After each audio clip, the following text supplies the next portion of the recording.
Ok, legal. Bom, boa noite, gente. Mais uma noite aqui bonita na cidade de Curitiba. E hoje nós vamos falar de legislações consumeristas e mais especificamente do Código de Defesa do Consumidor, que aqui, né, no Brasil vai ser representado pela Lei 8.078. Essa lei ela é promulgada na década de 90 e aqui, né, no Brasil, não só o Brasil, mas vários países, né, do mundo vão consolidar legislações consumeristas. As legislações consumeristas, vocês vão se lembrar que no primeiro bimestre nós falamos das dimensões fundamentais do direito. A primeira dimensão, ela corresponde à liberdade negativa em relação ao Estado, ou seja, que é a liberdade, basicamente. A segunda fala de uma liberdade positiva em relação ao Estado. E a terceira dimensão, que é a dimensão dos direitos transindividuais, coletivos e difusos, ela fala, por exemplo, do meio ambiente, ela fala do direito de autodeterminação dos povos, ou seja, coisas que não são minhas, não são suas, são nossas, né?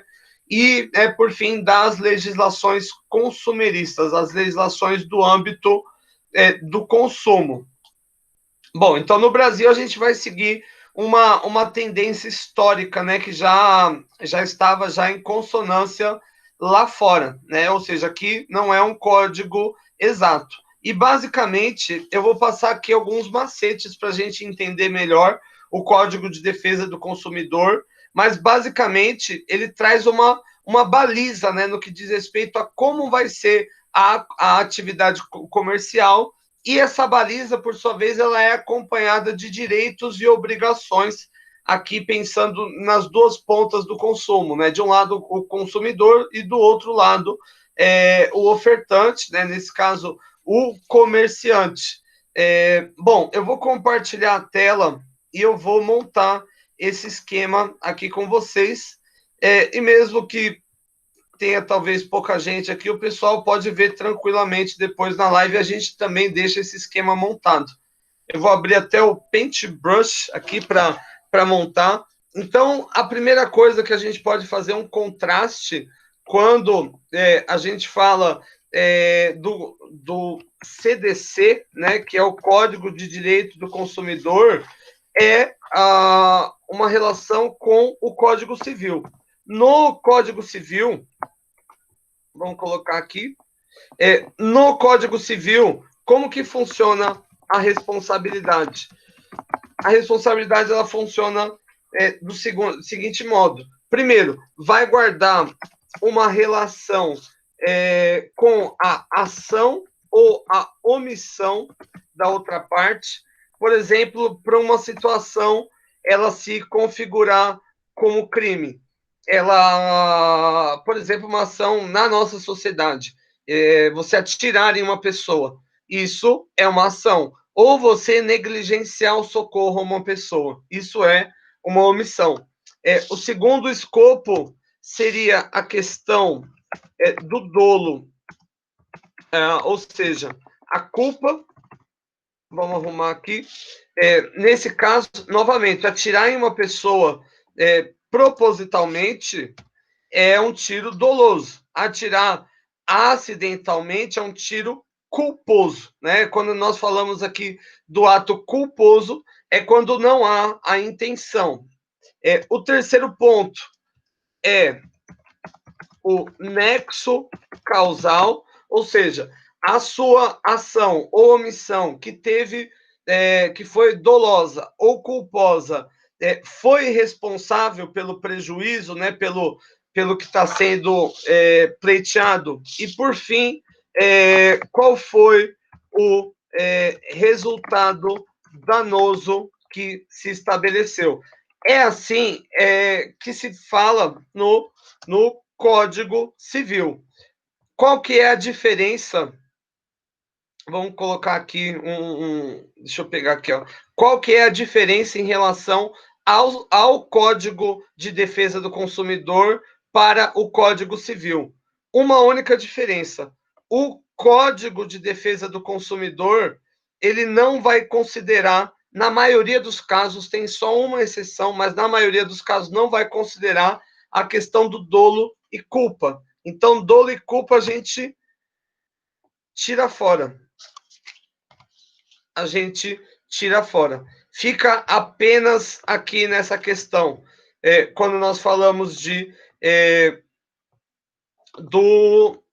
vamos apagar aqui também o CC de Código Civil. Quando nós falamos, então, do Código de Defesa do Consumidor, nós estamos falando, então, de ação ou omissão do comerciante. Nós estamos falando do nexo causal, ou seja, o que gerou a ação, o que gerou a omissão do comerciante. E, por fim, o finalístico, né? Qual foi o resultado danoso, qual foi o dano que foi perpetrado. E quando, gente, isso aqui eu vou selecionar, e peraí que eu vou selecionar e vou deixar pequenininho ali do lado, para a gente não se atrapalhar. Vou deixar aqui, ó, bem pequenininho, vai para o lado, CDC vai para o lado também. Bom, então aqui, quando nós, dentro do Código Civil, do Código de Defesa do Consumidor, existem dois tipos de especialidades. Dois tipos de especialidades, ou seja, todo tipo de responsabilidade, todas elas que estão descritas no Código de Defesa do Consumidor, vão seguir dois âmbitos. Quais são essas especialidades? Uma primeira especialidade é a especialidade de fato, e a segunda especialidade é o vício. É de vício. Você vai falar, tá, mas o que é fato, o que é vício? Explico. O vício, vamos puxar aqui. O fato, ele é algo que vai conversar com a questão da saúde e da segurança do consumidor. Enquanto que o vício, ele vai tratar da quantidade ou qualidade do produto. Então, fato é quando envolve a saúde ou a segurança do consumidor, e vício é quando envolve quantidade e qualidade. Aqui, ó, explico um pouco melhor. O fato é quando nós falamos em um tipo de acidente, ou seja, algo que não é comum acontecer, uma adversidade, enquanto que, na questão do vício, nós falamos da natureza interna, né? Na natureza intrínseca, eu vou pôr aqui, mas fica bem fácil de entender, da natureza intrínseca dessa questão. Então, aqui, ó, eu vou explicar. Vamos só fazer, eu vou fazer uma imagem aqui que dá para a gente fazer um print para colar no nosso AVA. Aqui, ó, fato e vamos puxar aqui, natureza interna. Então, aqui, ó, primeiro, quando nós falamos de vício, nós estamos falando ou de quantidade ou de qualidade. Por exemplo, fui a um restaurante, pedi um suco, sabe aquele que vem no copo, assim, cheio de gelo, etc, etc. Vamos supor que eu retiro o gelo. E quando eu retiro o gelo, a quantidade de suco, ela cai em mais ou menos 1/3 do que estava. Ou seja, comprei, por exemplo, um suco de 250 ml, quando eu tiro o gelo, tem só 180 ml.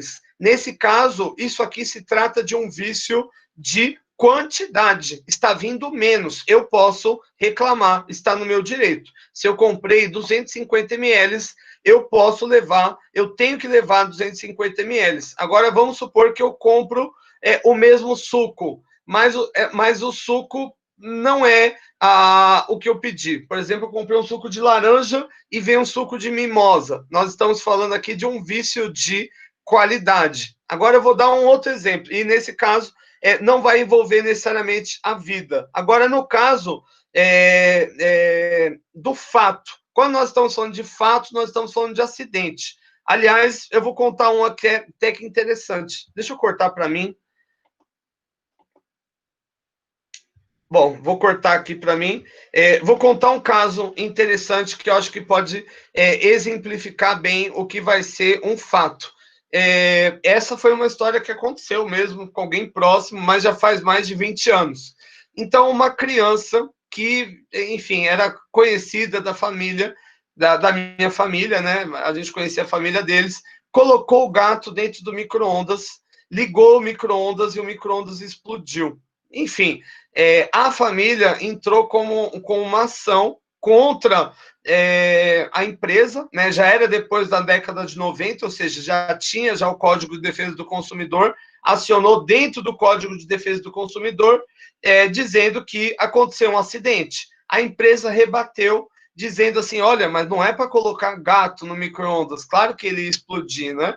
E os advogados da família rebateram dizendo o seguinte, olha, não tem uma informação clara no manual que não pode colocar animais dentro do micro-ondas. E pasmem, gente, a família ganhou. Nesse caso, seria um vício de acidente. Então, vamos considerar aqui vários tipos de coisas. Por exemplo, deixa eu ver quem está aqui hoje. A Tel compra uma geladeira. Enfim, comprou. E como vocês sabem, né? A Tel é muito enjoada, ela comprou aquela geladeira maior de todas, né? Aquele cinza chumbo, e que tem um computador de bordo, e que fala, e que tem Bluetooth e tal. E vamos supor que ela abriu a geladeira, foi tomar a água dentro da geladeira, e a água estava morna, não estava gelada. A geladeira está com defeito. Mas aqui, nesse caso, se trata um defeito de qualidade. Ou seja, é um vício, né? Nesse caso, a especialidade é um vício, e é qualidade. Não está gelando o suficiente. Agora, vamos supor que no dia seguinte, a Tel, de novo, ela vai abrir a geladeira, mas a geladeira explode. Aqui se trata de uma especialidade de fato, né? O que está em jogo é a vida. Então, aqui, gente, basicamente, eu fiz deixa eu compartilhar a tela de novo. Eu fiz esse esquema. A gente vai ler agora o código como um todo, mas eu fiz esse esquema porque eu acho que fica muito simples mesmo. Então, quando nós falamos na verdade, ninguém me avisou que saiu responsabilidade. Deixa eu fazer um adendo aqui, ó. Eu vou cortar aqui, ó. Responsabilidade. Ok. Então, nesse caso, de um lado, a responsabilidade ela vai ser parecida com o do Código Civil. A diferença é que você não precisa ter ônus, né? Ou melhor, você não precisa ter dolo ou culpa. Ou seja, tanto faz. No Código de Defesa do Consumidor não se prevê isso. Então, sei lá, vendi a comida e ela estava estragada e eu não sabia. Não importa se tem ou não dolo, não pode. Entende? Essa é uma questão. Nexo causal, ou seja, o dano que foi aqui perpetrado vai se relacionar à ação ou à omissão, e aqui nós falamos de dois tipos de fato, ou melhor, dois tipos de especialidade. O fato é quando envolve saúde e segurança por virtude de acidente no uso, algo adverso ao produto, e o vício, ele vai se referir à qualidade e à quantidade, ou seja, aqui é uma lógica interna. Então, aqui, ó, indo para o nosso AVA, enfim, eu achei muito engraçado. Talvez vocês não se lembrem dessa reportagem, mas isso creio que aconteceu mais ou menos há uns 3 anos, foi na Bahia. Fizeram um show falso do Patati Patatá. E, enfim, a polícia foi para acabar para prender, né? Na verdade, era um estelionato aqui, né? Estavam vendendo show do Patati Patatá e estavam 2 pessoas lá, qualquer lá. Enfim, gerou uma grande indignação da população, gente desmaiada, criança chorando, e isso a internet não perdoa e vira meme mesmo, né? E aqui, né, nós temos o Celso Russomano. Quantos programas, né, na televisão não existem, né, para falar das relações de consumo, né? Patrulha do Consumidor, Xerife do Consumidor. Tem um do Nordeste que chama Ben Mendes, eu acho que é o nome dele, mas que segue essa linha. Mas o fato em 1990 surge o Código de Defesa do Consumidor, mas isso não quer dizer que o consumidor logo de cara compreender os seus direitos, que esses direitos foram socializados, não. Essa é uma relação que foi avançando com o passar do tempo, e hoje, e nesse ano, né, em 2020, faz 30 anos que o Código de Defesa do Consumidor foi promulgado, e eu posso dizer aqui que tanto os comerciantes quanto os consumidores ainda estão aprendendo a como consumir, né, dentro das balizas do Código de Defesa do Consumidor. Então, basicamente, o primeiro ponto que eu trago é o artigo 2, que vai definir o que é consumidor.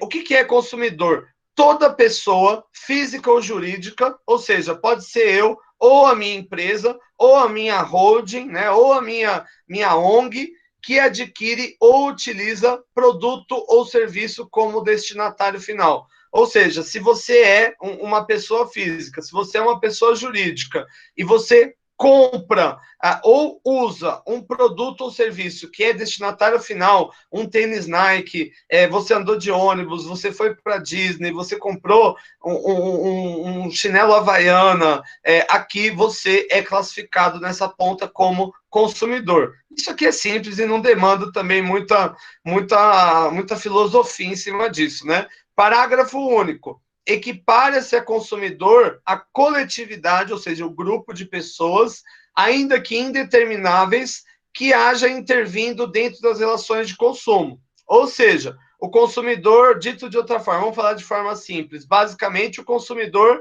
é quem tem CPF ou quem tem CNPJ. Fora desse grupo, dificilmente vai se classificar como consumidor.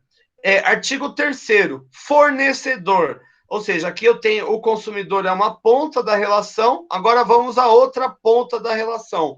O fornecedor, ele é toda pessoa física, ou seja, você enquanto pessoa física também pode fornecer, jurídica, empresa, pública, você pode ser uma empresa pública, ou também uma empresa privada, tanto faz, nacional, ou seja, que está no Brasil, estrangeira, que vem de fora, como também entes despersonalizados, como, por exemplo, as holdings, né, que se desenvolvem a partir de atividade de produção, vamos supor, a pessoa que faz bolo na casa dela para vender na festa de aniversário, a Elma Chips, que faz Doritos, que é uma delícia, né, que suja a mão, etc, etc. Montagem, o que fazem as montadoras aqui no Brasil, ou ainda, não sei se vocês já ouviram falar nisso, de navios chineses que funcionam como fábrica, né? Alguns de celular, por exemplo, né? Que vai dentro do navio montando. Criação, ou seja, a criação aqui vai se pensar, né, do ponto de vista intelectual, né? Você conceber um negócio, né? Como, por exemplo, a Apple. Construção, transformação, ou seja, você levar algo, C de A a B. Importação ou exportação, distribuição ou comercialização de produtos ou prestação de serviço. Ou seja, aqui é qualquer ator basicamente que está dentro dessa cadeia, seja aquele cara que fabrica, seja aquele cara que só monta, seja o mentor, né? Seja aquele que atua na construção, seja aquele que atua na indústria de transformação, não importa, né? E aqui nós estamos falando tanto de serviços como também de produtos. Bom, a linha 1. Produto é qualquer bem, móvel ou imóvel, material ou imaterial. E vamos fazer aqui um contrassenso. Serviço é qualquer atividade fornecida no mercado de consumo mediante remuneração, inclusive de natureza bancária, etc, etc. Deixa eu cortar aqui um pouco para mim. Deixa eu ver quem está aqui na base comigo. Theo. Theo tá aqui. Theo, a Theo fala que é um sonho, mas a Theo Tel tem olhos de magnata, gente. Se vocês verem de perto, vai falar, não, essa tem olhos de magnata. Vamos imaginar o seguinte, gente. Olha essa definição que eu trouxe para vocês. Produto, qualquer bem, móvel ou imóvel, material ou imaterial. E serviço, qualquer atividade fornecida. Um aplicativo de celular, gente, como o Uber, ele é um produto ou um serviço? Ele é um produto ou um serviço? É difícil, né? Um serviço? Fala mais sobre isso, Gabriele. Porque ele está prestando um serviço para mim, no caso, né? Me levando aos lugares. Isso, é isso. Para você, você coloca ele no seu celular e basicamente um serviço. Agora, por exemplo, para o próprio Uber, que utiliza, ele vai ser tanto um produto, porque afinal é ali que ele está, ou seja, uma espécie de uma plataforma onde ele vai se colocar à venda, e vai ser também um serviço, porque aqui o Uber vai transmitir os valores para ele, né? Vai conseguir os clientes para ele, vai ser um produto e um serviço, quando é só o Uber, e para nós é um serviço. Interessante nessa relação. Aliás, essa é uma relação, que existem vários aplicativos de celular, mas ela se torna complicada quando a gente fala na questão tributária, que eu nem vou trazer aqui para a minha disciplina para não bagunçar mais. Isso aí é lá no planejamento tributário, mas, por exemplo, o ISS, Imposto sobre Serviço de Qualquer Natureza, ele é um imposto municipal e você paga sobre serviço. Agora, o ICMS, do Imposto de Circulação de Mercadoria e Serviço, esse é um imposto estadual e você paga em relação a produto. Esse é um negócio complicado. No Brasil, é meio confusa a legislação. Tem fabricante, por exemplo, de aplicativo que ele vai pagar em relação ao que ele vende no mercado apenas o ISS, ou seja, considerando apenas como serviço. Tem outras empresas que vão pagar o ICMS, considerando como produto. E tem empresas que vão pagar ambas. Enfim, é meio confuso, mas no geral, a gente consegue fazer uma distinção clara do que é produto e do que é serviço. E ambos, nesse caso, vão ser cobertos pelo Código de Defesa do Consumidor.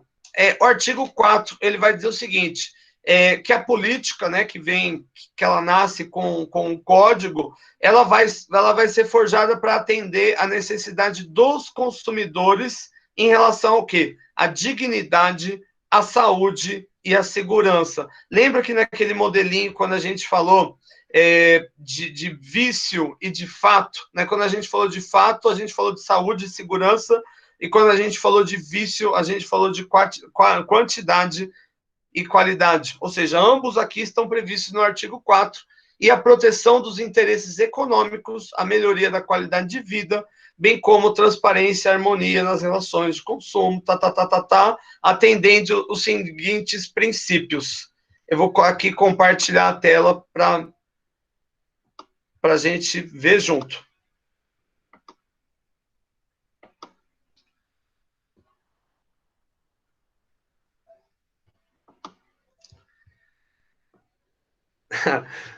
Esse aqui, gente, é o principal. Esse é muito importante. O reconhecimento da vulnerabilidade do consumidor no mercado de consumo. Aliás, para falar desse, eu vou até voltar aqui.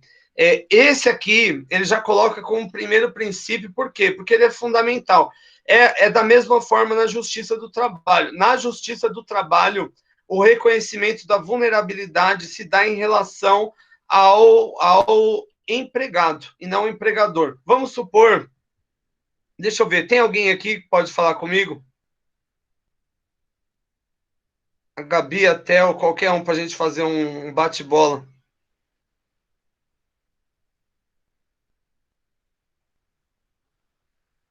Vai que é tua, Gabi. Ah, Theo. Eu ia falar a mesma coisa, Theo. Agora que você falou por primeiro, então é tua. Não, é tua. É das duas, pronto. Não podem sair enquanto jogo rápido. Vamos imaginar o seguinte, que a Gabi trabalha para a Theo. e vamos supor que a Theo ficou muito brava um dia, por alguma razão, e jogou um copo de água na cara da Gabi, empurrou ela da escada e depois ainda xingou ela de alguma coisa. Enfim, não tinha ninguém vendo, não tem prova. Pergunto, eu sou o juiz, Theo, se defende, diga que se defenda como puder. Eu não fiz nada disso. Ela está mentindo. É calúnia. Eu me recuso a aceitar o que ela está falando. Ok. Foi bem convincente. Gabriele, você pode fazer as suas considerações sobre o evento ocorrido? Bem, depende, professor. Se ela me empurrou, eu teria algumas marcas no corpo, né? Eu iria mostrar as minhas marcas. Eu ia falar que sim, não tenho por que eu estar mentindo e que ela fez isso comigo sim, e eu me recuso a aceitar esse não dela. Enfim, então aqui, olha que dilema, gente. Então aqui eu tô que nem o Salomão, sabe? Aquela indecisão. Aí vamos supor que eu pedi aqui um exame, mas a Gabi não tinha nenhuma marca, porque ela caiu, vamos supor, em cima de um colchão que estava ali embaixo por acidente, ou seja, não tem prova.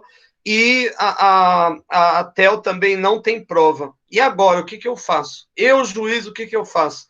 Porque eu não posso anular o caso, ele está rolando, e eu tenho que justificar. Para decidir que um ou outro ganhou, eu tenho que justificar. Nesse caso, para a gente fazer uma analogia aqui com a justiça do consumo. No caso da justiça do trabalho, vai prevalecer um princípio chamado indúbio pro mísero, ou seja, na dúvida, o lado, o juiz tem que decidir pelo lado mais frágil da relação. E para a justiça do trabalho, o lado mais frágil da relação é a empregada, nesse caso, a Gabi. Então, aqui eu vou proferir.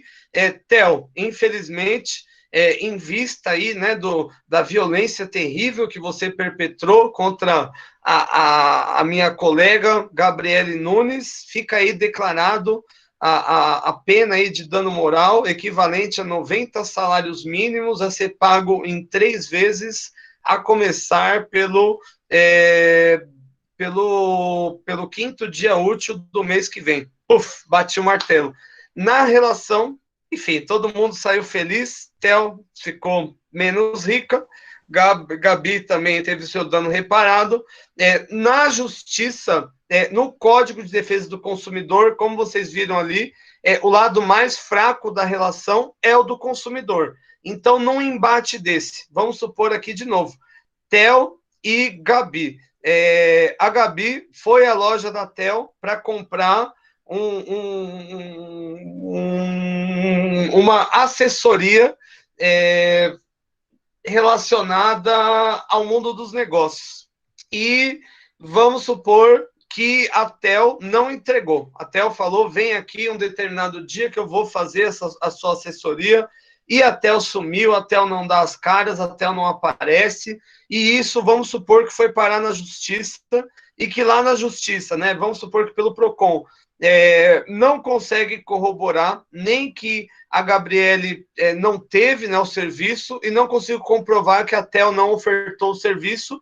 Nesse caso, de novo, indúbio pro mísero, né? Eu vou decidir em prol do consumidor. Eu vou obrigar a Theo a indenizar a Gabriele, seja ofertando um outro curso, o mesmo curso, seja devolvendo o dinheiro da Gabriele, ou seja, oferecendo um outro curso parecido, mas que seja de acordo, né, que a Gabriele, nesse caso, concorde.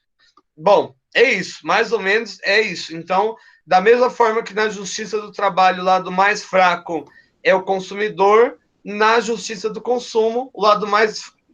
Quer dizer, invertir as bolas, hein, gente? Na justiça do trabalho, o lado mais fraco é o trabalhador, e na do consumo, o lado mais fraco é o consumidor.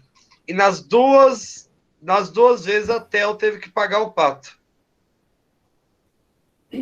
Só me empobreceu, professor. Mas para quem tem muito, não faz falta, Theo, fica tranquilo. Amém, eu ouvi um amém. E eu só passei nervoso, só saí na desvantagem. Mas para a Gabi também não estava fácil, caiu da escada, jogaram água professor, só humilhação.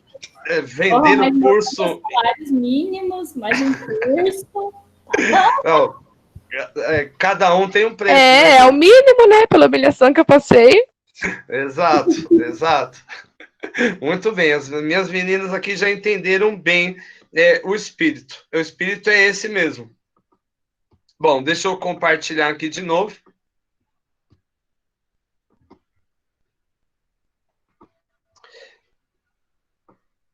Ok. E essa aqui com o Didi parece uma professora que eu tive no ensino médio, uma professora de filosofia.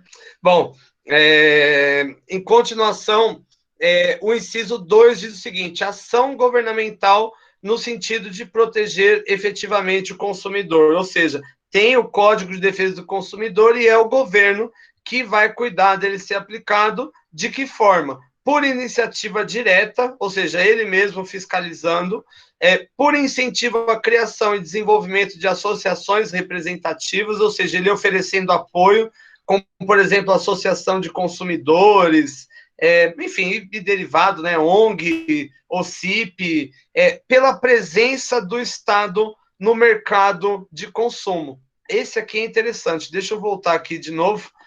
Aqui a gente fala de outros direitos tomados em conjunto. Vou dar só um exemplo de como o governo ele pode atuar dentro do mercado de consumo a fim de garantir o interesse do consumidor. Ele pode agir, por exemplo, ele mesmo comprando. Imagine que começa a faltar coisa aqui no Brasil, por um determinado motivo. O próprio governo ele pode comprar essas coisas e revender, mas tem uma outra forma interessante. O caso do imposto de exportação. A maioria das coisas no Brasil não paga imposto para você exportar, você não paga imposto, mesmo os outros impostos de incidência nacional, como ISS, ICMS, ou ainda no caso do industrializado, IPI, você não paga nada. Mas alguns produtos existe a cobrança. Existe a cobrança por quê? Ou porque pode faltar no mercado interno, aí você cobra o imposto para ele custar muito caro para sair e, consequentemente, o vendedor preferir nosso mercado interno. E o segundo, quando existe algum risco em relação às relações de consumo. Tem dois que se sobressaem aqui. Esse é um caso interessante. Não sei se vocês sabem. O caso das armas, munições e cigarro. Arma, munição e cigarro. Arma, munição e cigarro, se você está aqui no Brasil fabricando, se a Tel está fabricando, junto com a Gabriele, arma, munição e cigarro, para exportar para outro país, tem que pagar uma alíquota de 150% de imposto. 150% de imposto. É um imposto bem alto e o objetivo é que o preço suba bastante. E sabe por quê, gente? Porque aqui existe um medo se não houver esse imposto. Né? Se você vende sem nenhum imposto, existe um erro de que o produto que saia legal do Brasil, ele volte de maneira clandestina para o Brasil. Por exemplo, no caso do cigarro, se você for comprar o cigarro para vender no mercado interno, você paga todos os outros impostos que vão incidir sobre ele. Agora, se for o cigarro para exportação, sem o IE, né, que é o imposto de exportação, consequentemente, ele está indo isento de imposto, ele chega barato lá fora e alguém daqui de dentro mesmo pode comprar ilegal para ele voltar aqui. Enfim, não sei se ficou claro, mas deixa eu tentar fazer de uma maneira mais didática. Então, por exemplo, fabriquei essa arma, ok? Aqui dentro, para eu comprar essa arma aqui no Brasil, eu tenho que pagar uma cadeia de impostos, né? Como o ICMS, o IPI, vários impostos, ok? Para exportação, o único imposto que é cobrado é o imposto de exportação, mas não é para todos os produtos, são para poucos. A arma é um deles. E por que é um deles? Porque imagine se não tivesse imposto nenhum. nesse caso, a arma sairia mais ou menos 50% mais barata. Então, ela iria, por exemplo, para o Paraguai, para um outro mercado, e ela volta ilegal para o Brasil. Seria uma forma, por exemplo, das organizações criminosas conseguirem armas mais baratas no mercado. Então, aqui se pratica uma alíquota de 150% para esse produto ir muito caro já para o mercado exterior e ficar pouco vantajoso trazer ele de maneira clandestina de volta para cá. Enfim, esse é um exemplo de uma situação, pensando aqui na legislação consumerista, aonde o próprio Estado atuaria dentro da relação de consumo. Além disso, pela garantia dos produtos e serviços com padrões adequados de qualidade. Olha, de novo, como a gente falou lá no começo, quando a gente fala de qualidade, a gente está falando de vício. Segurança, nós estamos falando de fato, durabilidade e desempenho. Aqui nós estamos falando de vícios qualitativos. O artigo 5 ele diz o seguinte: para a execução dessa política, poderá conter o poder público os seguintes instrumentos: manutenção de assistência jurídica integral gratuita ao consumidor carente, geralmente via PROCONs ou vara, né, de instâncias menores, instituição promotoria de justiça de defesa do consumidor no âmbito do Ministério Público, ok, criação de delegacias especializadas, ok, criação de juizados especiais para consumo e concessão de estímulo à Associação de Defesa do Consumidor. Ok, agora vamos para os direitos básicos do consumidor. Quais são os direitos básicos? O primeiro, né, que vai se plasmar no artigo 6, é a proteção à vida. Sabe aquele exemplo que eu dei da geladeira que explode, da TEL? Não pode acontecer. A mesma coisa, a saúde. Aqui entra não só a geladeira que explode, mas, por exemplo, o alimento insalubre e também a segurança contra riscos provocados por práticas no fornecimento de produtos e serviços considerados perigosos e nocivos. Perigosos e nocivos, ou seja, aqui, tanto na prestação, na oferta de um produto, como também de um serviço, o fornecedor, ele responde sempre que ele colocar em xeque a proteção à vida, à saúde, à segurança, e havendo aqui o quê? O nexo causal, risco provocado por prática. Por exemplo, vamos supor que eu fui no restaurante da TEL, comi e morri depois. E vamos supor que na autópsia prova que antes de eu ir para o restaurante, eu tinha ingerido, sei lá, polônio. Então, nesse caso, apesar de eu ter morrido lá no restaurante da TEL, não foi a comida dela que provocou aqui um risco contra a minha vida, né? Ou seja, não foi a prática de eu ir lá comer. Eu já estava apodrecido já. O professor só me empobreceu.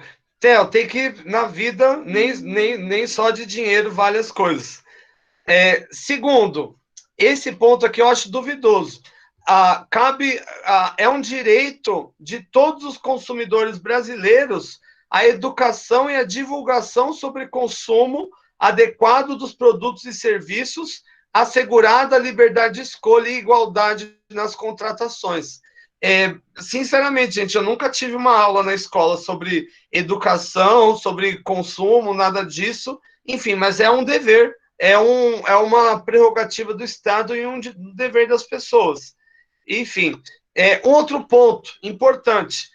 Aqui eu vou fazer um adendo. Informação adequada e clara sobre os diferentes produtos específicos, com especificação correta sobre o quê? Quantidade, ou seja, vício de quantidade, característica, também natureza intrínseca, qualidade, composição, também natureza intrínseca, qualidade, tributos, incidentes. Isso é interessante, você tem que saber quanto você paga. Isso vem na notinha do mercado. E preço, bem como riscos que apresentem. Deixa eu cortar aqui um pouco para mim. Aqui, ó, essa nota deixou bem claro, riscos que apresentem. Então, de acordo com o Código de Defesa do Consumidor, se um produto ele apresenta um determinado risco relacionado ao seu uso, esse risco ele tem que estar informado. Aqui entra o caso que eu falei para vocês, do moleque bobo que colocou o gato dentro do micro-ondas e o micro-ondas explodiu. De fato, não tinha no manual de instruções, não tinha na caixa do micro-ondas, não tinha em lugar nenhum, dizendo que o micro-ondas ia explodir se tivesse um gato ali dentro. Aí você pode falar assim, professor, mas ninguém lê manual, né? Ninguém lê caixa. Pois é, mas ainda assim, o Código de Defesa ele é muito claro em relação as informações. Por exemplo, não pode ter no seu comércio um determinado produto perecível à venda sem haver uma informação sobre a data de fabricação e a data de validade. Ou seja, uma incerteza em relação à validade do produto. Não pode. Não pode ter, por exemplo, uma informação. Por exemplo, eu comprei 1 quilo de tilápia congelado. E vamos supor que quando eu descongelo, aquele 1 quilo vira 400 gramas. Ou seja, 600 gramas eram água. Existe geralmente a informação, né? Que o produto drenado e quanto que é o produto congelado e o produto drenado. Se houver aqui divergência, de novo, né, entre o que é informado e o que acontece de fato, de novo, eu vou estar infringindo essa prerrogativa. Deixa eu cortar aqui de novo.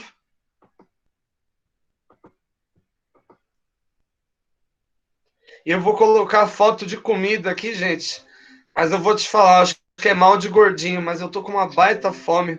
Comeria tranquilamente um hambúrguer desse aqui. Mas às vezes, olha pro hambúrguer, chega lá, a realidade. Proteção contra publicidade enganosa e abusiva. Trouxe alguns exemplos aqui. Métodos comerciais coercitivos e desleais, bem como práticas e cláusulas abusivas ou impostas no fornecimento do produto ou serviço. Vou dar um exemplo aqui. Vamos supor que eu vendo um tênis para vocês, mas eu faço vocês assinarem um contrato dizendo que se acontecer qualquer coisa com vocês em decorrência do tênis ou com o tênis, eu não me responsabilizo e caso vocês reclamem, vocês ainda têm que me pagar R$30. Isso é uma cláusula abusiva, né? E se você assinou, não interessa aqui se você assinou ou não. Isso não pode se colocar de fato, entende? Não é porque você montou um contrato draconiano e você conseguiu enganar a pessoa para ela assinar que aquele contrato ele vale. Não. Se é uma cláusula abusiva, não, né? Aqui é um exemplo, publicidade enganosa, né? Como você vê aqui um baita lanche gostoso, olha a fotografia, olha essa carne aqui, né? Se não tá sangrando. E olha aqui do lado, né? Parece um papel, né?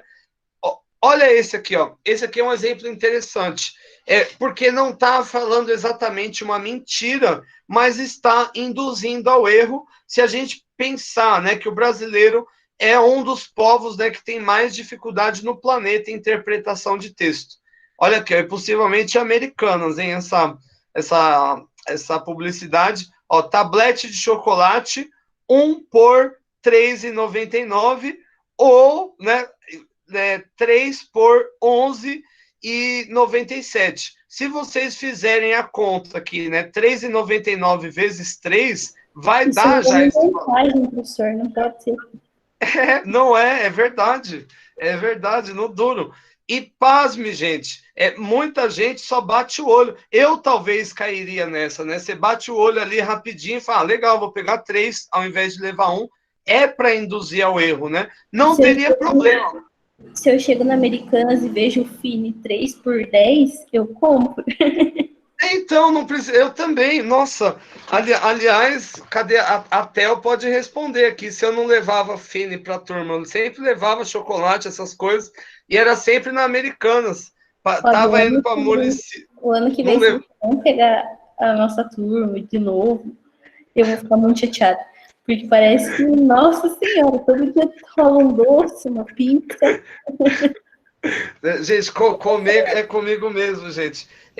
Às vezes eu chegava até um pouco atrasado, porque eu passava na Americanas, aí eu enchia aquela sacola de bala fine, de chocolate e tal, e distribuía ali. Enfim, era uma festa, né? Eu acho que é uma Saudade, forma. inclusive, professor. Saudade. Era bom, não era, Theo? Era bom. Era uma forma também de aliviar um pouco, né? O estresse, né? A aula, né? Enfim, todo mundo cansado, trabalhar, né? Adoçar um pouco a vida sempre é bom, né? Enfim. E aqui, né? Não haveria problema, gente, se tivesse a placa aqui, só a parte branca, escrito aqui o tablete por chocolate 1,99 e o 3 por 11,97. O problema está aqui, ó, na vermelha, escrito, ó, leve mais por menos. Leve mais por menos. E ainda coloca aqui embaixo, todo dia é dia de economizar, todo dia de economizar. Aqui dá a entender muito claramente, assim, do ponto de vista cognitivo, que se trata de uma promoção vantajosa, mas não tem nenhuma vantagem aqui involucrada. É uma propaganda aqui ilícita, né, enganosa. Olha essa que lixo, gente, pelo amor de Deus. Coloca aqui, o que é? Bifanas de porco. Nem sei que corte é esse. O que seria uma bifana de porco? Tá, parece talvez o filé mignon, sei lá. Mas, se bem que está em euros, né? É lá fora que foi essa publicidade. Mas esse seria um exemplo. 2,38 euros por 2,38. Poupe 0 centavos. Enfim, isso seria um tipo de publicidade para induzir ao erro, né? De alguma forma. Bom, em continuidade, uma outra coisa que não pode, isso a gente tem que ficar muito atento, modificação de cláusulas contratuais que estabeleçam prestações desproporcionais ou a sua revisão em razão de fatos supervenientes que as tornem excessivamente onerosas. Por exemplo, vamos fazer aqui, ó. Por exemplo, vamos supor que eu vendi uma geladeira para a Tel. Qual que é o agravante de uma geladeira, gente? Não é um item qualquer. A geladeira não serve só para você deixar sua bebida gelada. Ela serve para você conservar os seus alimentos. Aliás, lá em Macapá, né, onde eles já estão 10 dias sem energia elétrica. Aliás, que vergonha, né, gente? Isso acontecer no Brasil, em meio a uma pandemia gigantesca, né, né, o brasileiro tem que sofrer dessa forma. Eu acho nojento isso está acontecendo, né? Enfim, nojento, eu digo triste, né? Enfim, são seres humanos, né? Não é legal tratar as pessoas assim. Enfim, mas vamos supor, vendi a geladeira para a Tel e ela coloca lá, vocês sabem, a Tel é muito enjoada, né? Então ela coloca lá carnes, né, caríssimas, filé de avestruz, o fígado do pato. Como que chama aquilo lá, gente? Como que eu esqueci o nome é o fígado do pato, caviar, essa coisa muito fina. Só que o que aconteceu com a geladeira? Não funcionou. Deu pife na geladeira. Aí vamos supor que a Tel vai lá com o contrato dela me cobrar na loja. Aí eu falo, Tel, eu vou pagar para você, mas você topa aqui só para a gente fazer uma atualização aqui do contrato. Aí na atualização eu coloco assim, que a Tel que vai resolver os problemas dela do jeito que ela quiser, e que se ela ficar me enchendo muito o saco, ela vai ter que pagar R$ 150 cada vez que ela entrar na loja para reclamar.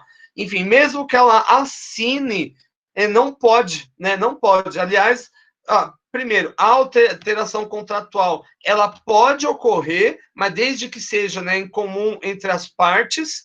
E segundo, ela não pode trazer um novo ônus, ela não pode piorar a situação para o cliente, ela pode só melhorar.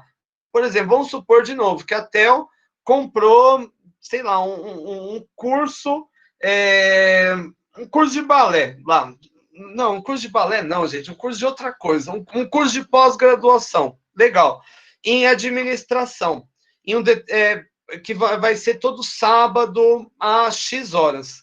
Aí vamos supor que não vai ter sábado às X horas. e eu, enquanto loja, aqui eu quero oferecer algo, enfim, para ela topar. Eu não posso oferecer algo menos vantajoso, um contrato menos vantajoso, eu tenho que oferecer um contrato mais vantajoso. Aí eu viro o Theo, falo, olha, no sábado não vai ter, mas aqui, entendendo aqui que você vai ter prejuízo em sair mais cedo do trabalho e tal, eu consigo fazer um outro contrato com aquele valor inicial, mas agora com 20% de desconto, mas as aulas vão ser na sexta-feira à noite, ok? Ok, isso pode fazer, ou seja, a mudança de cláusula contratual, ela nunca pode ser deficitária, ela nunca pode ser prejudicial, deletéria para o consumidor, porque o consumidor, ele é, como a gente viu no começo da aula, o hipossuficiente da relação, ou seja, não só em situação de dúvida, mas também na interpretação geral, primeiro eu penso no consumidor, depois eu penso nas outras pontas da relação. Deixa eu cortar aqui. Já estamos perto do final, hein, gente? Aí eu acho que eu vou ser obrigado a pedir um iFood hoje, viu? Fiquei olhando mesmo aquele hambúrguer do Mac ali feio, já apetitou já, viu? Ei, professor. Diga. Você dando exemplos de geladeira e usando a mim, professor, eu me ferrei numa geladeira que eu comprei. Porque tá brincando? Começou a congelar todos os alimentos, sabe? Pense nos ovos congelados, que se jogasse na cabeça, eu acho que matava. Ah, putz, mas isso é uma dó, né? Estraga, né? Ele talha, né? Foi bem numa época, assim, que a gente fez a compra do mês, assim, colocou um monte de coisa na geladeira, estragou tudo. E era uma Brastemp, tipo, era o meu sonho comprar uma Brastemp. Eu consegui e me ferrei. E não teve... aí? Professor, daí eu procurei advogado, fui na justiça e tive... Eles falaram que era mau uso, mas, tipo, não tem como. E tava com... Como mau uso se tava congelando os alimentos? Aí, bem no fim, eu fui na autorizada para ver se eles arrumavam. Foi técnico, não conseguiu arrumar. Aí eu mandei lá para casa do meu pai, que não mora aqui, né? Ele levou lá num cara que arrumou e ficou perto da geladeira dele. Bom, deu boa para ele. É que, então, o seu exemplo, Theo, é bom para a gente entender como as coisas são de fato. Na lei aqui não é tudo bonito. É bonito, né? Mas na prática fica difícil a gente estabelecer a relação. Porque na lei, primeiro, se o outro lado fala que é mau uso, ele tem que provar que é mau uso. Ele tem que fazer um relatório técnico, alguma coisa que prove mesmo que é mau uso, né? Eu acho que aqui não foi o caso. E segundo, a geladeira, ela é diferente de um outro item, como, sei lá, um sapato, sabe? Você não vai morrer porque quebrou o salto do sapato, mas você pode se prejudicar muito, né, de ficar sem alimentos, né? Você falou aqui do ovo congelado, e aqui é um vício de qualidade, né? Não está necessariamente a sua vida em risco, né? Que seria um vício de fato, é um vício de qualidade. Então, nessa circunstância, é o que a gente ia falar disso na aula que vem, mas a gente já adianta mais ou menos essa situação. Como que teria que ser resolvido? Eles teriam de 30 a 180 dias, ou melhor, de 7 a 180 dias, geralmente ficaria no meio disso, 30, né, por se tratar de um item básico, para arrumar sua geladeira, trocar sua geladeira por outra geladeira igual funcionando, trocar sua geladeira por outra geladeira similar, né, de uma qualidade equivalente, desde que você concorde com isso, ou devolver sua grana. Eles ofereceram alguma coisa disso? Alguma dessas soluções? Nada, professor, nada. Tipo, daí foi bem no final que eu desisti do processo, sabe? Porque já tava com dor de cabeça, assim, de pensar. Daí eu larguei mão. E conseguiu depois comprar outra Brastemp? Que uma foi para o seu pai? Ainda não, professor. Não, mas eu gostei do seu exemplo. É bom para a gente exemplificar. É isso, assim, eu acho que às vezes, Theo, eu já vi o direito do consumidor sendo usado também de forma abusiva, também, assim, sabe? Não era o caso ali, o cara pleitear ali um negócio maior, sabe? Ele vê que ele tem o direito, então ele tem direito a um braço, ele quer levar a perna, etc, etc. Uhum. Mas em outros casos, né? E abunda, por isso que tem tanto programa de televisão disso, né? Tem Celso Russomano, tem Xerife do Consumidor, tem. Eu gosto desses programas que geralmente eles têm barraco, eles são engraçados, assim, né? Mas Professor, as situações, enfim, não tinha que ser engraçado, né? então, Situação de consumo tinha que ser sério, né, Theo? e sabe o que é mais engraçado? Que, tipo, completou o tempo de garantia, tipo, deu, acho que era 24 meses, completou, tipo, passou acho que uns 2 meses o tempo de garantia que deu esse problema. Como que pode, né? Aí, bom, aí tem um ponto também, se não estava na garantia, aí já é outro, É, talvez, é. talvez aí a gente já começa já a ter perda da causa mesmo. Mas já aconteceu isso comigo já, até, e o cara, é sempre aquele negócio que eles oferecem aquela garantia estendida, né, que tem que pagar um pouquinho mais, tal. Eu nunca pego, para falar a verdade, isso aí, mas dependendo do que for, acho que para geladeira, televisão, assim, eletrodoméstico, assim, né, mais caro, eu acho que vale a pena pegar, Eu sabe? também acho. Uhum. Porque esses produtos de hoje, a gente costumava falar assim, os antigos falam que as coisas antes duravam muito mais, mas duram, na verdade, assim, na casa da minha avó, enfim, ela já faleceu, já os meus avós, mas eles têm, os meus tios, uma geladeira da General Motors, é uma geladeira de 1940, Theo, e ela funciona perfeitamente, é uma geladeira de metal, é pesada, você precisa de uns 5 homens, muito forte, para levantar aquilo lá. Ela funciona perfeito. Eu acho que ela foi feita 2 manutenções nela ao longo da vida. E ela é item de colecionador, né? Aquela geladeira que tem aqueles negócios de ferro. Ela é linda, assim, linda. Se não fosse assim, essa dificuldade de ser esse peso, essa coisa toda, eu compraria, eu faria, enfim, mandaria vir um frete aqui de São Paulo até aqui no Paraná, mas não dá, tem que, é um troço muito pesado, eu vou ter que pagar a vida de frete, enfim, né? E essas coisas que a gente compra hoje parece que é descartável. Com o celular acontece muito isso, né? O cara compra, a garantia acaba, 3 dias depois ele pifa também, né? Exatamente. Meu Deus. Enfim, mas, eu acho que a qualidade é que assim, né? As fábricas hoje elas trabalham com o mínimo, né, de custo, né? Você tem que diminuir a qualidade muitas vezes para você ganhar mais, e nessa, às vezes, você coloca produto ruim no mercado, né? Tem isso, né, também, né? Não tem segredo. Bom, deixa eu compartilhar aqui, gente, brevemente.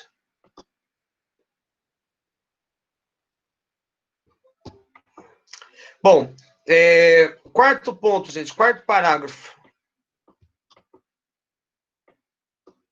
Peraí que travou aqui. Ok. Quarto parágrafo. A efetiva prevenção e reparação de danos patrimoniais e morais e coletivos e difusos. Aqui, nesse caso, nessa situação, quando existe um tipo de infração, como essa que aconteceu com a TEL, por exemplo, as instâncias governamentais têm que agir na efetiva prevenção. Prevenção é fiscalizar, por exemplo, as lojas para ver se não tem geladeira podre lá dentro, instruir as pessoas de alguma forma, e também na reparação dos danos patrimoniais e morais individuais, ou seja, a justiça que vai intermediar, e direito coletivo e difuso. Direito coletivo e difuso são os direitos do consumo. Vamos supor, por exemplo, que em razão disso até o, sei lá, enfim, ela falou que ficou triste aqui, mas vamos supor que ela ficou muito triste, que ela perdeu o aniversário de 15 anos, que ela perdeu uma data importante e que haja justificação do dano moral, né? Isso pode ser também pleiteado via a ações judiciais, não só, né, a questão do dano patrimonial em sentido específico. Além disso, o governo ele tem que fornecer acesso aos órgãos judiciários e administrativos, visando aqui a prevenção, reparação de dano moral, individual, coletivo, difuso, assegurada a proteção jurídica, administrativa e técnica aos necessitados. Mas aqui vocês sabem, né, gente? A Theo aqui deu o relato dela. Existe, você consegue, né, ir no Pequenas Causas, você consegue ir no PROCON, mas nem sempre, né, essa proteção jurídica, administrativa e técnica, ela se dá da melhor forma possível. Às vezes ela se dá muito aquém, né, do que deveria ser. Quem precisa, por exemplo, de promotoria pública, sabe bem do que eu estou falando. Além disso, a facilitação e defesa dos direitos, inclusive com a inversão do ônus da prova a seu favor no processo civil. O que é inversão? Por exemplo, suponha que, sei lá, a empresa aqui sei lá, tente dizendo que você está caluniando ele. Você inverte o ônus da prova. A empresa que tem que provar isso, né? Nesse caso, porque o consumidor ele é o hipossuficiente da relação, ou seja, o lado mais frágil. Além disso, o governo ele tem que zelar pela adequada e eficaz prestação dos serviços públicos em geral, ou seja, aqui essa relação de consumo não vale só a essas obrigações para os entes privados. O ônibus, por exemplo, é um serviço público, o hospital é um serviço público, a manutenção das vias são serviços públicos e vão responder também dentro dessa relação consumerista de maneira geral. Esse é um ponto importante, às vezes a gente não sabe. Parágrafo único. Informação... parágrafo único não, perdão. Artigo 7º. Os direitos previstos nesse código não excluem outros decorrentes de tratados ou convenções internacionais. O que isso está dizendo?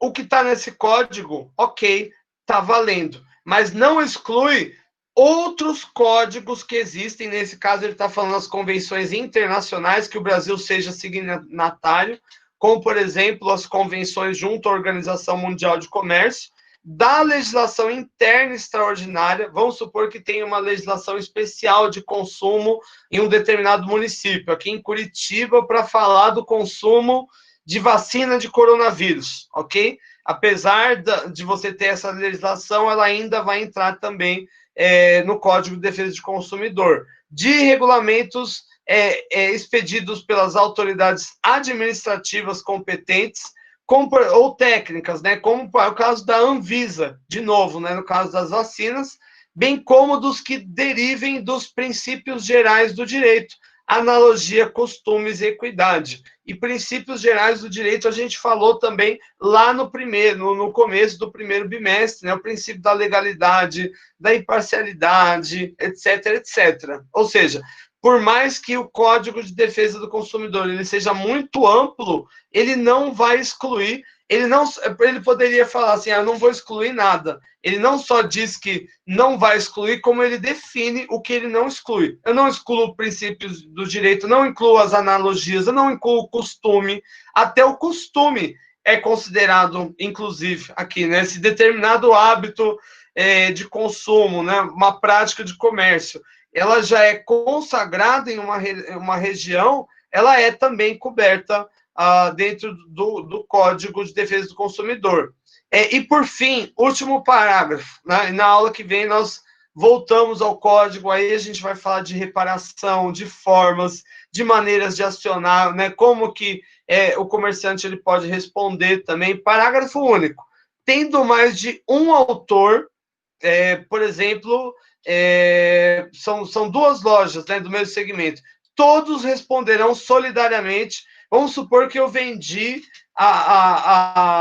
eu sou um importador de geladeira e forneci a geladeira para a loja em comodato e a loja vendeu para a Tel. Pelo menos de acordo com a lei, tanto o importador, quem trouxe a geladeira para o Brasil, como a loja, eles vão responder juntos, né? Não é um ou outro, eles vão responder juntos. Tanto o importador como o dono da loja, eles têm que reparar a Tel, né? Eles têm que arranjar outra geladeira, consertar a geladeira dela, uma outra geladeira similar, ou devolver a grana dela dentro das normas de consumo.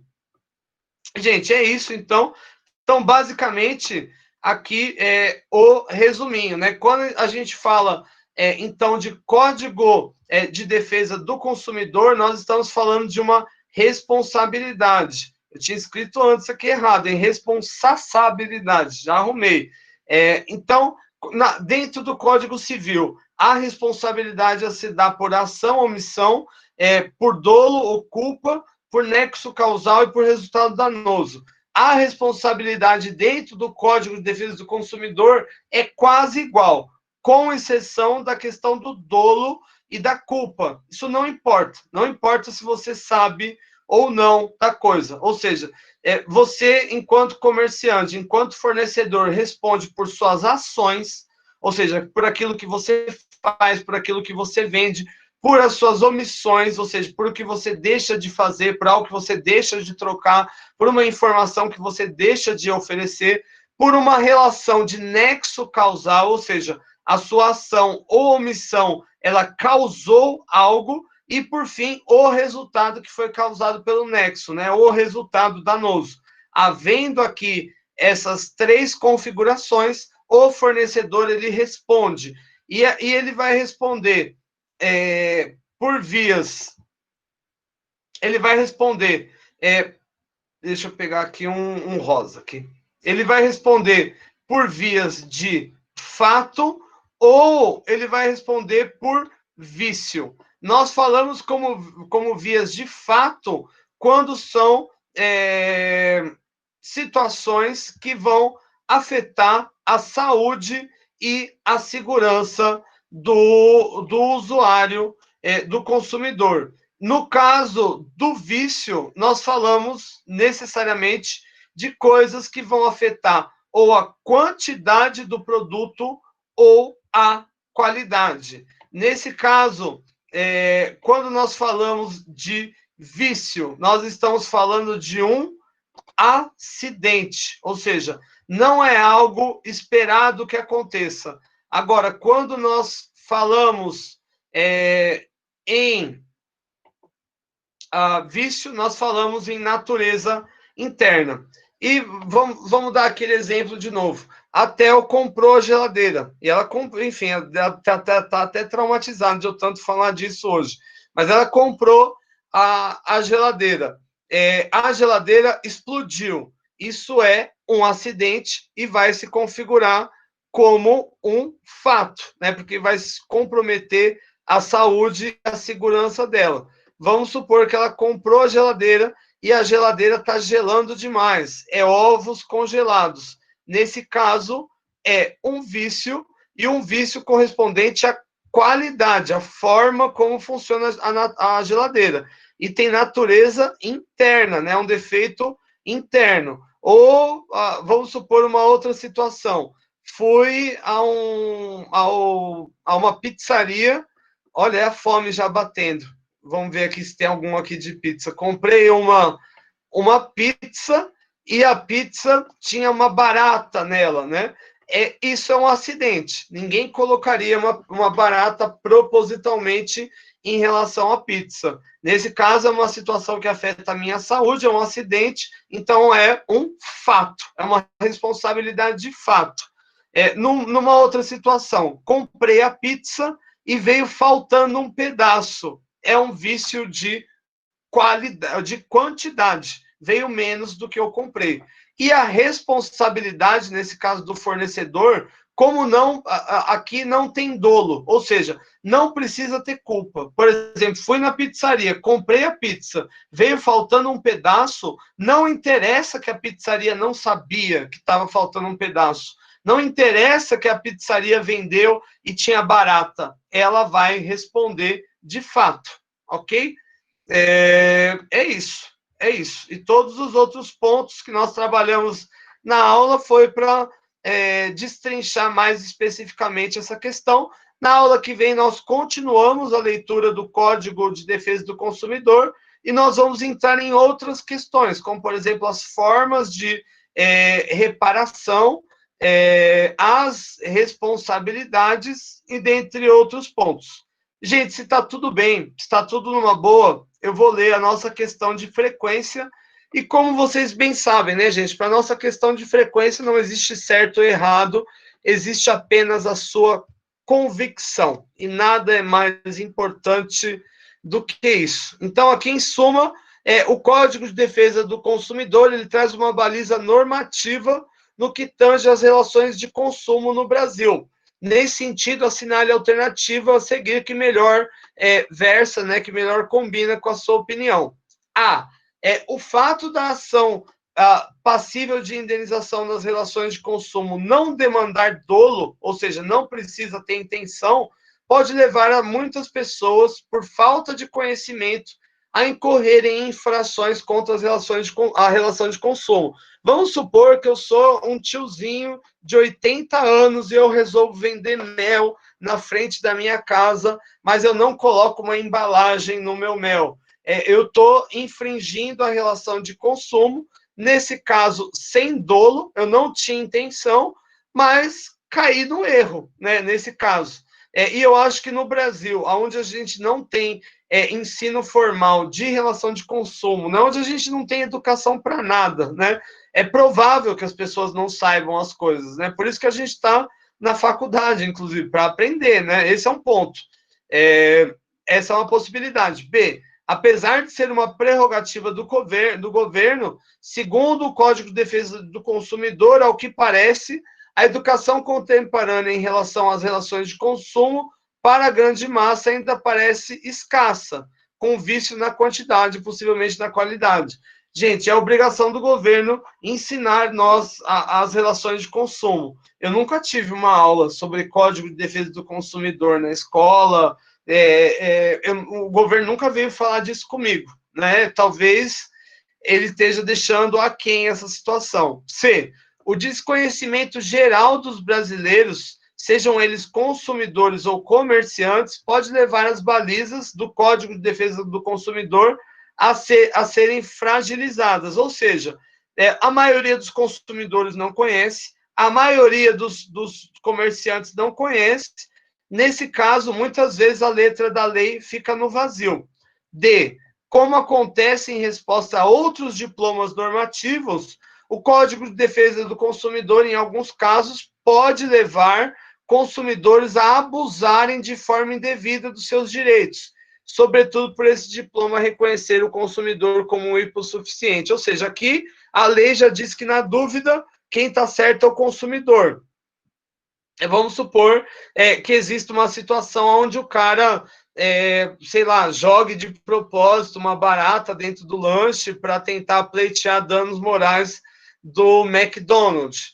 Isso não é impossível de acontecer, gente. Não é impossível mesmo. Eu já vi gente, já ouvi história de gente que jogou cabelo dentro do lanche para ganhar outro lanche, sabe? Não duvidem da perversão das pessoas. E se as eleições tivessem... essa aqui é a opinião do professor, eu só coloquei aqui para dar um humor, mas é verdade, né? Se as eleições tivessem que seguir o modo de operação das relações de consumo, as falsas promessas de campanha dos políticos seriam consideradas como publicidade enganosa. Ou seja, da mesma forma que o McDonald's anuncia aquele hambúrguer maravilhoso e vende aquele X papel, os nossos políticos, né, também oferecem uma moral ilibada, né, oferecem transformar a nossa sociedade em um sonho, né, em uma Riviera, mas geralmente eles não cumprem, né? Isso, enfim, Se fosse Código de Defesa do Consumidor, com certeza ia ser publicidade enganosa. Mas como não é isso aí, gente. Eu vou ficando por aqui. Agradeço demais a atenção de vocês que ficaram até agora e também dos demais, né, que vão ver a live depois. Enfim, desejo aqui um resto aqui de semana e também um fim de semana que se aproxima muito bom, com muito conhecimento, com muita felicidade, com muito... enfim, com um descanso, mas que, de fato, faça com que as energias se recuperem. É isso aí, gente. Desejo que a vida de vocês seja sempre repleta de prosperidade e que os sonhos estejam cada vez mais próximos. Paz e luz para vocês, gente. Tudo de bom. Boa noite. Tchau, tchau. Beijo do gordo. Boa noite. Semana. Igualmente. Boa noite, professor. Igualmente. Boa noite.